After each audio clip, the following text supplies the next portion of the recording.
O reino de Deus é o tema de hoje de um pouco de Bíblia.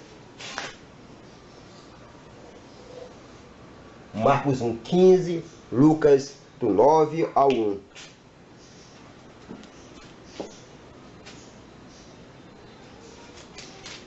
Pegando aqui o versículo 14 de Marcos, do capítulo 1, e o versículo 15. Depois que João foi preso, veio Jesus para Galiléia, proclamando o evangelho de Deus. Cumpriu-se o tempo e o reino de Deus está próximo. Arrependei-vos e crerdes no evangelho.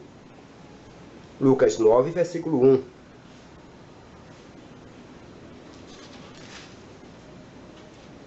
Convocando os 12, deu-lhes poder e autoridade sobre todos os demônios, bem como para curar doenças, e enviou a proclamar o reino de Deus e a curar. Também o versículo 2.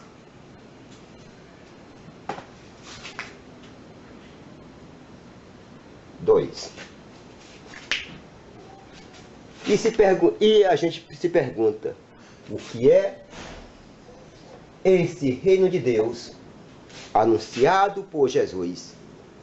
É o ponto central da sua mensagem, o reino deste Pai. Ora, reino de Deus trata-se da transformação desta realidade. Que realidade? Realidade de morte, de tristeza, de fome, de exclusão, de tudo aquilo que é contrário ao pensamento, ao desejo de Deus. Isso é o reino de Deus. E culminará com a escatologia, a vida após morte, contemplando a face do Pai com os irmãos e as irmãs. Mas é necessário se dizer, ele começa aqui, agora. Reino de Deus, presente no nosso meio. E Jesus anunciou aqui o reino de Deus, Marcos 1, versículo 15, e Lucas 9, de 1 a 2, ele convoca e ele envia a anunciar este reino. Pois bem, e foi dito também que o reino de Deus é a transformação dessa realidade. Reino de Deus, portanto, é partilhar? Também é. Reino de Deus é lutar pela justiça? Reino de Deus é acolher as pessoas.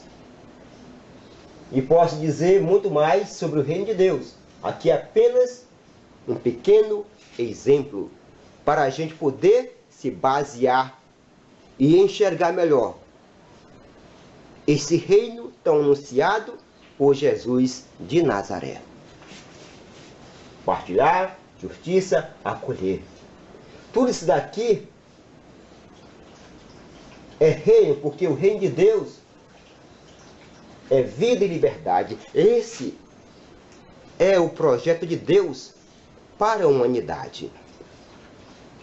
No livro de Gênesis, mostra, através daquele mito, que Deus criou tudo para a vida. E em Êxodo, Deus libertou o povo oprimido.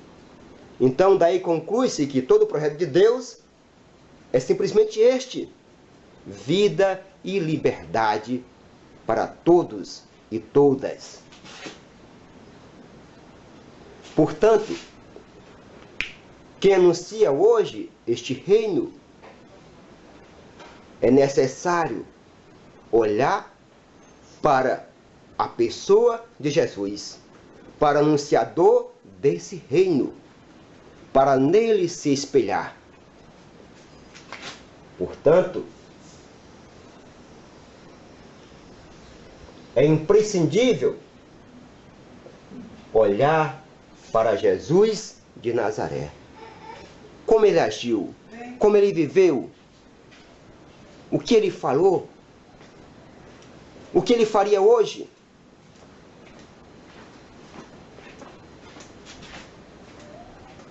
Jesus partilhou conhecimento, partilhou o pão, naquela partilha dos pães que a gente vê lá em Marcos, nos evangelhos, os pães, os peixinhos. Lutou pela justiça, por isso incomodou, por isso não morreu de velhice, nem numa cama, nem do ataque cardíaco, mas ele foi brutalmente assassinado, porque ele incomodou os poderosos, porque ele quis a justiça, denunciou, incomodou. E Jesus acolheu os excluídos de sua época. Importante isto. Ora, como exemplo, pode ser lido aqui em Mateus 9, versículo 9.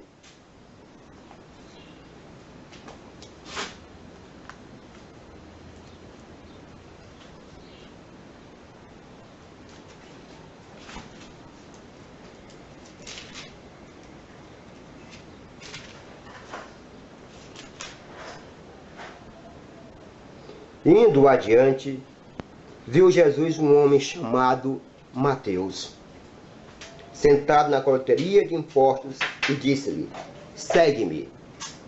Este, levantando-se, o seguiu.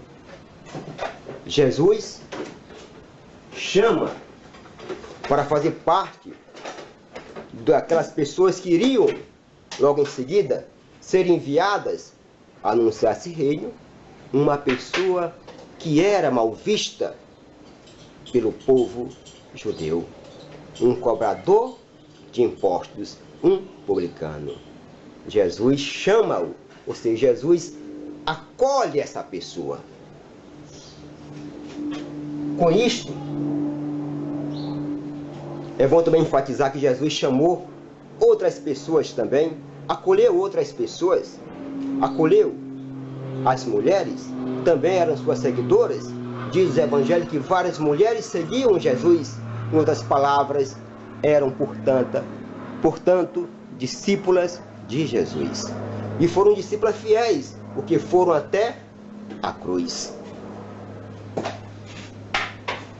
Jesus se aproximou daqueles que a sociedade, que a religião colocava à margem, não queria nem saber, eram tidos como impuros.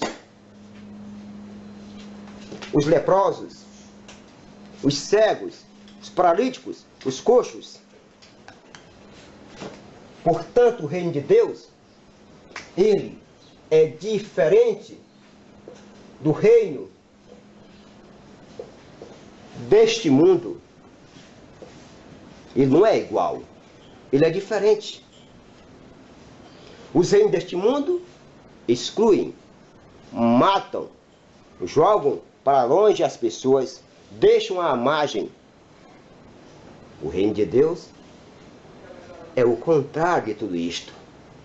Por isso, há esse choque entre o reino anunciado por Jesus e os reinos deste mundo. Jesus não pregou igreja, não pregou religião, mas sim o reino de Deus. E esse reino totalmente diferente dos reinos deste mundo. E ao fazer isso, Jesus pode dizer que nadou contra a maré. Você já fez isso? Não é fácil. Nadar a favor da maré é uma coisa. Você apenas boia, se aguenta, nada um pouquinho para chegar onde você quer. A água está lhe levando. Mas nadar contra a correnteza é diferente. Em outras palavras, ele andou na contramão. Como assim? Ora, os reinos deste mundo seguem nessa direção, mas deixando à margem as mulheres naquele tempo, mais ainda do que hoje, discriminada, não valorizada, iam ficando à margem da estrada. Os leprosos, tidos como impuro, os cegos, os paralíticos, os coxos, as crianças, etc, etc, etc. Deixando para trás, Jesus vem então nadando contra as correntezas, vem andando na contramão do sistema deste mundo e acolhe essas pessoas que ficaram à margem da sociedade, jogadas pela sociedade. Então o reino de Deus é acolhimento. Não é exclusão, porque exclusão gera a morte. E morte não é o projeto de Deus. Pois bem, hoje, melhor dizendo, recentemente, foi permitido, na decisão, que nas escolas públicas seja ensinado, haja o ensino religioso de maneira confessional, permitindo às escolas que façam isso. Agora, eu me pergunto, que você também se pergunte, isso é bom ou isso é ruim? Numa sociedade, no mundo globalizado, no mundo, especialmente aqui no Brasil, onde há várias e várias religiões, há o pluralismo religioso, várias religiões, será que isso não vai aumentar cada vez mais a discriminação de outras religiões? Com certeza sim. Isso vai aumentar mais o proselitismo, o discurso de ódio, discriminação, vai aumentar no meu ponto de vista. Então isso daqui é um problema. Nesse sentido, porque também as outras religiões devem ser vistas, devem ser estudadas. Há coisas boas, devem ser valorizadas. Também recentemente, sobre a cura gay, que foi lá assinado por aquele juiz. Ora, gente, é necessário que também se olhe o que diz a ciência. Religião, fé, ciência devem caminhar juntos. Porque religião vem de Deus? Sim. E ciência também é de Deus. É preciso, então, um olhar mais abrangente. É preciso fazer isso. E, sobretudo, olhar para quem? Jesus de Nazaré, que não excluiu ninguém, mas acolheu a todos e a todas. Sobretudo, os que eram marginalizados pela sociedade, pelo templo, pela religião. Hoje, Jesus não mudou. Ele é o mesmo, diz a Sagrada Escritura, hoje, amanhã e sempre.